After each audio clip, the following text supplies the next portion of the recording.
Radhe Radhe everyone, I am Simran, a NEET aspirant. आज मैं आपसे शेयर करूंगी अपनी डेली हैबिट्स, अपनी डेली रूटीन जो मुझे हेल्प करती है डिसिप्लिन रहने में हर दिन। स्पेशली जब एग्ज़ाम इतने ज़्यादा क्लोज हो। जैसे कि हम लोग अभी सब कुछ जानते हैं कि नीट एग्ज़ाम में बस 46 डेज ही बचे हुए हैं।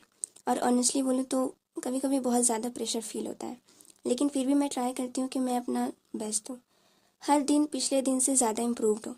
और एक और चीज़ मैं आपसे ऑनेस्ट शेयर करना चाहती हूँ कि मेरे टेस्ट में अभी अराउंड 520 मार्क्स ही आ रहे हैं। ये परफेक्ट नहीं है, बट पहले से काफ़ी ज़्यादा बेटर है। और इसीलिए मैं काफ़ी मोटिवेटेड भी फील करती हूँ कि अगर थोड़ा और कंसिस्टेंट रहूँ तो स्कोर और इम्प्रूव हो सकता है। एंड ऑफ कोर्स होगा भी अगर लगे रहो तो।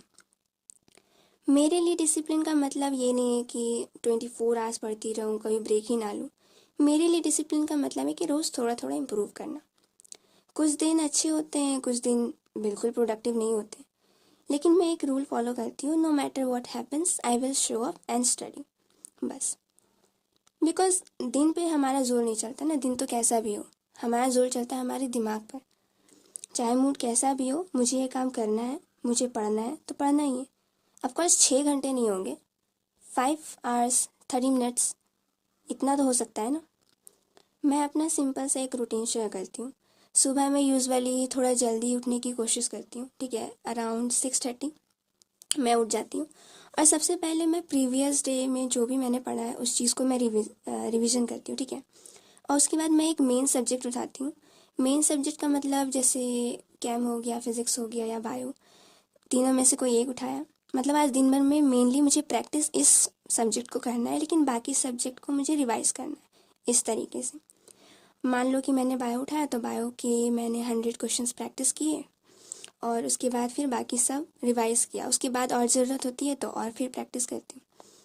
फिर लंच, बीच बीच में ब्रेक, शॉर्ट ब्रेक भी लेना पड़ता है ताकि बर्नआउट ना महसूस हो।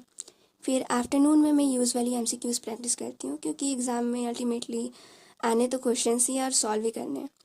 फिर शाम को मैं ट्राई करती हूँ कि आज सुबह जितना भी मैंने पढ़ा, आज मैंने जितनी पढ़ाई की उसको क्विक रिवाइज़ कर लूँ।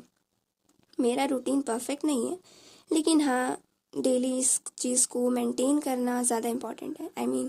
जैसे कि अगर सुबह रिवीजन नहीं हुआ, थोड़ा लेट हो गया, 6:30 के बजाय मैं 7 बजे उठी, तो ऐसा नहीं है कि मैं खुद को बोलूँगी यार लेट हो गया तो छोड़ दो, नहीं। दिन है ना, दिन तो काउंट होगा, चाहे तुम पढ़ो या ना पढ़ो। तो कंसिस्टेंट रहना है, कंसिस्टेंसी मेंटेन करनी है कैसे भी। फिर कभी कभी ऐसा भी होता है कि बिल्कुल भी पढ़ने का मन नहीं करता, लगता है कि नहीं यार आज नहीं हो पाएगा। तो उस टाइम बस एक चीज़ मेरे दिमाग में चलती है कि सिर्फ 46 डेज बचे हैं, अगर मैं ये भी वेस्ट कर दूंगी तो ये वापस नहीं आने वाला। इसलिए मैं अपने आप से बस बोलती हूँ बस थोड़ा सा और पुश कर लो, उसके बाद छोड़ देते हैं। एंड मैं लिटरली बता रही हूँ, अगर तुम थोड़ा सा पुश करोगे ना, मोमेंटम खुद ब खुद आ जाएगी ऑटोमेटिकली, तुम देखना ये चीज़।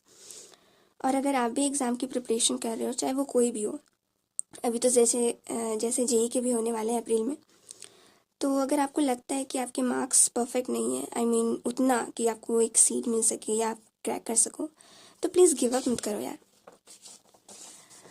अपना बेस्ट दो। इम्प्रूवमेंट स्लो हो सकता है बट होगा ज़रूर। जैसे मेरे स्कोर भी परफेक्ट नहीं है, जैसे मैंने बताया 520, लेकिन यहाँ तक पहुँचना भी एक प्रोग्रेस है। और मैं बिलीव करती हूँ कि अगर कंसिस्टेंट रहूँ तो और बेटर हो सकता है। तो बस ये था मेरा सिंपल सा डे और सिंपल सा रूटीन और माइंडसेट, जिस माइंडसेट की वजह से मैं डिसिप्लिन रहती हूँ रोज़। अगर आप भी प्रिपरेशन कर रहे हो तो याद रखो, मोटिवेशन टेम्पररी होता है, 2-3 दिन तक ही रहता है, बट डिसिप्लिन लॉन्ग टर्म में काम आता है। आप लॉन्ग टर्म तक जमे रहते हो किसी एक चीज़ में। और अभी भी 46 डेज बचे हैं नीट में, अगर आप नीट प्रिपरेशन कर रहे हो तो so we still have time to improve. Let's just keep going and give our best every single day. Thank you for watching. Until then, stay safe, stay blessed, and stay focused. Bye bye.